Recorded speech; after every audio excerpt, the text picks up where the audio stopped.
Our next guest was inside the room as the president was laying out his immigration framework. GOP Senator Marco Rubio joins us now to react. Good morning to you, Senator. Thanks for being here. Yeah, it is, if you don't like the hot. Beautiful. Yeah, don't do it every day, though. Right. What is your reaction, especially to his immigration plan? So it's interesting. It's if you think about the things he's proposing, getting rid of the visa lottery, the 2013 bill did that. Democrats have supported that before. Limiting family migration to the nuclear family. Democrats supported that in 2013. Everybody talks about the Gang of Eight bill. That was in the Gang of Eight bill. So why aren't they supporting it now? Well, I think part of it is because it's Donald Trump, obviously, and part of it is because their base is demanding it, that they can't give on anything. They didn't want a clean DREAM Act, which is not a reasonable proposal. And by the way, neither is just do border only in the sense that getting it passed. I think we need to do border, and that should be our priority because we should be doing that no matter how many illegal immigrants are in America or not in America. That's a fundamental obligation of the federal government. So I support all four of those pillars, but I think we have to have a plan B in case it has to be something more limited, like border security, and then something like codifying DACA, but maybe not path to citizenship. You know, we can debate that part, but we have to have a plan B, even as they pursue plan A. Well, you know, when the president says 1.8 million, so he thinks that's roughly the number of people he had brought as young kids, who are now young adults in many cases, through no fault of their own. So he says, for a lot of conservatives, that's a no-go. Yeah, well, and they're angry.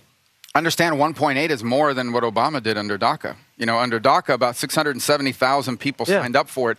This is actually opening it up, not just for people that applied, but for people that didn't apply. So it goes beyond anything Obama did, and apparently that is not enough for some of the people in the Democratic Party. And it just shows you how difficult this issue is to make progress. And you're right. Look, there's a number of my colleagues that are against pathway to citizenship. They're fine with potential legalization, but not pathway.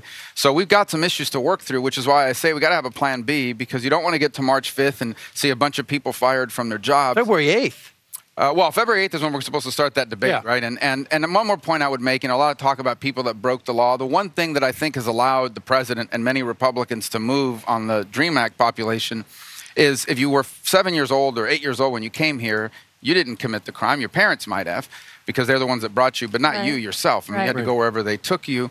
And so I think there's an acknowledgement that we'll treat that group differently as long as they meet the other criteria. But again, you know, it's you know, if you would have told anyone a year ago that Donald Trump was going to propose 1.8 million people pathway to citizenship, nobody would have thought that was possible. And just to tell you how things are in this town today, that is being railed upon against by the Democrats and the left. So it just shows you how hard this issue is. Aside from his immigration push, what did you make of his tenor? It was very disciplined for Donald Trump, his speech before the joint session. Yeah, you know, I think I've seen a number of his speeches, obviously, having campaigned against them, and then obviously throughout the elections and into his first year of presidency. I thought it's probably the best speech he gave in terms of creating a concise vision forward for the year to come. You leave that knowing that what he wants to do this year, he wants to take on drug dealers. He wants to deal with immigration. He wants to do infrastructure. Justice reform. He mentioned that, and of course, he's in favor of paid family leave, which I think there's a way to do it, by the way, that's pro-business. That's not, there's a couple of ideas out there floating that to do it that way. Prescription drug costs. So it gives you a roadmap moving forward, and realizing that for the next 12 months, everything we have to tackle is going to require 60 votes in the Senate. So it's going to require some level of bipartisan cooperation. So I think you leave that speech knowing clearly what it is he thinks the next 12 months should be about. Senator, you had a common sense coalition get together and end the lockout. And there's a sense General Manchin says, we're getting together again. We've already gotten together since. Do you think there might be a middle?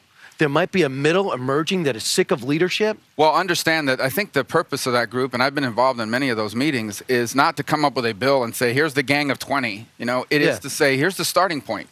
Here's what we know we agree on. We have to do something on the border, and we want to make sure that on March 5th or whenever, we don't have 670,000 people that are in school or currently employed lose their work status. The president wants to do that too. Let's start there, and then let the Senate work its will. You know, that's why we have this process where you have votes. And I think that's what that group is really about. And hopefully we can come up with something that makes sense and is good for America. And that means not everyone's not going to get some, everything they want. I always feel sorry for someone when they're giving a speech and they're saying something that is just so noteworthy and something they've worked so hard on. And you had that moment when you reached for the water and people focused on you reaching on for the water. It was a Saturday Night Live thing. I remember when Ted Cruz was campaigning and he was giving a speech and he had something white on his lip and everyone was focusing on that. Well, last night, the Democrats had an opportunity to give their speech. And here is Representative Joe Kennedy giving the rebuttal last night. And he had chapstick or something that was glossy and shiny on his lips. And people are... in the corners. Yeah, the corners. And people are making fun of him, saying, what did he eat before? Or, that kind of thing.